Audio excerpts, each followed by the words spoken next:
Welcome back. Joe here. Today we are going to be looking at the weekly tournament metagame breakdown. So something we started recently with Standard is focusing each week on MTGO tournament results. Like we had Worlds that we covered past week as well. So while we do cover arena content weekly in terms of the ladder and stuff like that, I want to kind of take a look at to see and kind of compare and contrast, is the tournament meta differing from arena. One of the big things with arena, because you have a ladder system, it rewards volume of games at times played. So we kind of see some deviations at times within the meta. So we're going to be looking at MTG decks today for the stats. They kind of do web scrapes of a bunch of different MTGO results. They put together a really nice matrix here that we can look at in terms of win rate distributions as well. So I'll link all these deck lists in the video description. Please let me know in the comments. My last video I put up was having some mic issues that folks let me know about. I think I fixed the issue, but it kind of comes up in like I can't do an initial test. It's over the course of the video. So if there's anything audio wise, let me know, and I'll again take it back and try to play with the film. But we're going to take a look, and we're going to start off. So the win rate matrix, this is for the last 15 days. I think it's impactful right now to look at last 15 days because we'd assume that Worlds would have an influence in terms of the metagame distribution. We have just a shade over 1,000 matches played. So in terms of volume of games played, Gruul is the most played, followed by Golgari Midrange. We can see like a 53% win rate, 50% win rate here. Dimir Midrange, 120 games, 54%. The Domain Overlords deck, pretty low 50s. Azorius Tempo, 54%, but I didn't really see many high finishes in the last week in terms of MTGO for results on it. And it looks like its spread of games is pretty polarized. Either it loses really badly or just like wins all the games. Temur Prowess, a deck that's kind of up and coming in terms of volume of game or just win rate. The games played is kind of medium in terms of 44. Kind of going down the Caretaker decks, but we saw Worlds kind of carrying forward, low win rate. Dimir Demons, which is the deck that won the tournament, only 53% on the ladder. Mono Black Demons doing much better, 58%, and then just kind of highlighting both the red deck wins from the Worlds tournament, doing very, very well, 73%, as well as Boros Auras at 59%. We're going to jump in and look at some examples of the decks. So Mono Red, this was from the challenge. They went 7-2. This was from a turtle. They got second place, but there was a number of 5-0s over the last few days of events on MTGO regarding this deck. So the big kind of innovation, so strict mono red, just Rockface Village, Fountain Port in the mana base. Big new card is Screaming Nemesis in here, kind of popping it off. Just a number of 1-drops. Emberheart Challenger, kind of filling it out. You have the mouse package of Manifold Mouse as well as Heartfire Hero. Lots of ways to trigger Valiant. So you have Manifold Mouse, which can do it. You have Monstrous Rage, and then you have Rockface Village.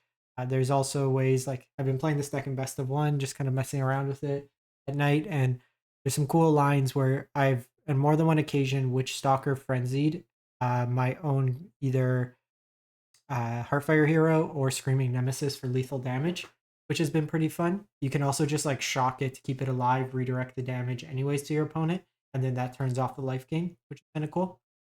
There's a version going around as well, just playing 8 Gruul lands and playing Paw Patch formation in the side. Just a way to deal with the hardest cards I find are any of the 6/6 demons. So it's a way to kind of deal with that. But otherwise, you have Torch Towers for kind of the aggro mirrors, Frenzy for the fourth 5 damage removal options, Urbrass Forge for the grindier matchups, just guilty to steal big things, Glittering Bolt, and then Lithomantic Barrage for the blue and white. Moving on. So this was from one of the leagues, 5-0. This is from Jonah BSF, Boros Auras. So similar kind of concept. You have the package of the mice, Emberheart, Heartfire, and Manifold, the spears, and then Optimistic Scavenger as only non-red creature. So this through Eerie, there's a bunch of ways to put enchantments on creatures, even something like Monstrous Rage, because the roll token counts as an enchantment. It's another trigger that way there. Demonic Ruckus, Feather Flight for evasion, Ethereal Armor scales damage, Shard Mage Rescue for protection, Shelters by Ghost is removal, life gain, and kind of protection. Forge again for grindier matchups, Get Lost, Torch Tower, Lightning Helix, just situational removal as needed throughout the games. Then we go. So a number of folks from Sanctum of All, I believe the team was named at Worlds, brought the first iteration of the Temur Prowess deck, and we've seen folks kind of update or kind of tweak versions since then. This went 5-0 from Oath Mikanarmanara. But the core of the deck is using Enduring Vitality to tap your creatures for mana. Thunder Trap Trainer helps you dig into your deck to find creature spells. But the kind of engine is Valley Flood Caller. Whenever you cast a non-creature spell, you get to untap your otters and rats, put a counter on it, so it's kind of built-in prowess. But then you can just kind of keep tapping and untapping your creatures to generate mana. You can use things like Song's Tokenzan to fill that kind of void, get a bunch of creatures, use all that mana, and kind of keep going off. Bushwhack is a cheap spell that lets you find a land, it can be a fight effect. Analyze the pollen can help you tutor if needed, or just hit lands. The kind of bounce effect is this town ain't big enough. You can target two of your things. So you can do like Up the Beanstalk and Storm Chaser's Talent to kind of get that back. And then with Talent, you can keep rebuying the level 2 to buy back this town ain't big enough. So you can kind of net jet mana. Up the Beanstalk can keep drawing you through your deck. That way there, we're seeing Growl in here now. Kind of Paw Patch Formation, another Scorching Dragonfire. So just kind of different removal options kind of there. Ghost Vacuum for Graveyard Hate, negates, Paw Patch Formations, or artifacts, enchantments, deals with demons. Situational removal, Scorching Dragonfire. You have Nemesis when you want to show life gain, another aggressive threat. Tidebinders. Like Nemesis is really good against mono red or like the red based aggro decks. It always kind of is a 2-for-1 for you, because if you think about it, they attack into your creature. Even if Nemesis dies, it often will trade with one of theirs. Then you get to redirect the damage to kill another one of theirs. Or you could just like go face if needed. Beanstalk for just more card advantage in the grindier matchups. Great abilities, big mana stuff. Section Tool is really good against the aggressive decks. And another Ralph grindier. Then go to Mono Black Demons. This one's from Exper. They went 5-0.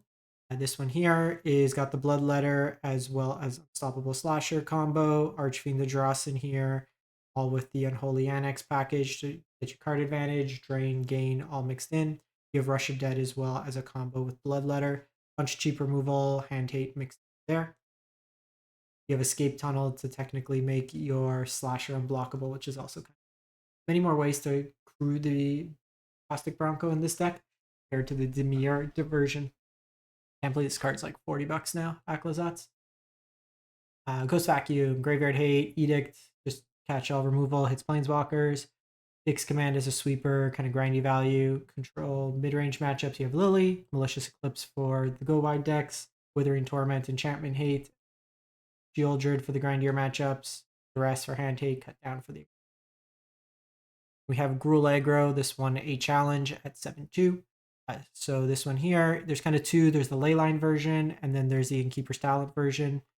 This one's a little bit more consistent in my opinion. The Leyline can put out much more damage much quicker, but I find you kind of mulligan more. Drawing Leylines, not necessarily game losing, but it doesn't feel great to draw Leyline with the deck playing like 20 lines usually. You got your Prowess package, Slick Shots, Manifold Mouse. The mouse package is pretty ubiquitous now. Heartfire, Emberheart Challenger, Manifold Mouse. Torch is some more removal in the main board, Turn Inside Out, Snakeskin, and Veil. So a little bit more interactive of a version that we've seen. Less necessarily overall pump spells, and more respecting your opponent's creatures. At 6 removal spells that can be used. Scorching Shot for as well as Blittering Bolt for removal. Sunspine Links for greedier mana bases, life gain, pick your poison. This one's interesting because pick your poison was always kind of the de facto, but with Paw Patch Formation, it's interesting kind of using the split, having targeted removal because there's such a density of enchantments, especially with the overlords hanging around, that being able to target's important. In that case, there. So you might want to do a split. Brass Forge for the grindier matchups, Ghost Vacuum for. Then we have Dimir Midrange. So this is the, I believe it's pretty close, if not exactly Kaibuda's list. Enduring Curiosity, you kind of play at a flash game, draws you a bunch of cards with cheap evasive flyers, like Fairy Mastermind, Spyglass Siren. Creature is something your opponent doesn't necessarily want to block, and then can give you value when you attack. Flood Pit Drowner taps down your opponent's creatures. stun counters. This is kind of cool with like Archfiend. You kind of take off another turn of the counters. Cut downs, go for the throats, some cheap counters. Kaido can be ninja'd in and rebuy any of these. You can kind of tap down their Archfiend, Kaido it, back the hand, tap down their Archfiends for some cool shenanigans. Cheap removal, blot out for big things, negates the rest for kind of the mid-rangey control matchups. Gix Command is a sweeper, stroke for big mana, again mid-range, graveyard hate. Then go to Dimir Demons. This is the world's winning list. So Doomsday Excruciator paired with Jace can mill them out, along with the Restless Reef can mill them out. Archfiend the Dross plays really nice with Unholy Annex. Mirror control deck, a lot of cheap counters, removals, options, hand tape mixed in. Sideboards, very much just tweaking your matchup. Counters, cheap removal, grind elements, more discard, more sweepers. Jace for like the big mana decks, kind of mid-rangey control mirrors, sweeper and deadly cover-up, outrageous robbery for the mid-range control matchups. Again, torment and go highlighted. So Azorius Tempo, the Oculus deck, like I said, hasn't been doing too much in terms of results on MTGO at least. This went 9-5 by Shota Yasuka at the Worlds for top 16. So you have your creature package the same. As far as dispersal, as with the split of into the Floodmaw, dispersal can target your own creature, helps set up the surveil. Floodmaw is more flexible and like a hit of your opponents, but can only target your stuff. Full set of soul partition in the main. Your usual reanimation effects, helping hand recommission, as well as the founding. Cheap counters, exercise for artifact enchantment and big creature hate, graveyard hate, Elspeth Smite for aggressive decks. Switch a Monastery Mentor. So if they're bringing in a lot of graveyard hate, you can then switch to the Mentor and temporary lockdown. And lastly, we have the Golgari Mid. So wasn't putting up like the best results, but it did have a scattering of 5-0s. So it seems like some folks are doing really well and then others aren't necessarily. You have the Broncos in here, Mosswoods, Glissa, Archfiend package with the Unholy Annex, a discard package, Dream of Steel and Oil and Duress, and then a bunch of removal options mixed there. Cottage pulls a lot of weight with the Fountain Port. Unholy Annex in here for the grindier matchups. Miasma is a sweeper, bunch of discard effects, Frillback's really flexible, enchantment hate, graveyard hate, life gain, Nissa for the big mana, like enchantment based decks, domain, stuff like that. Harvester is a sweeper, Liliana for the grindier matchups, graveyard hate, flexible removal and Terra Sunder, more discard, and Aquazon.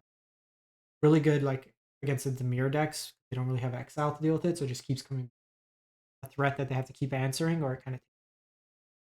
That is it for the week. Let me know what you've been enjoying, what you've been playing, and we'll catch you next time.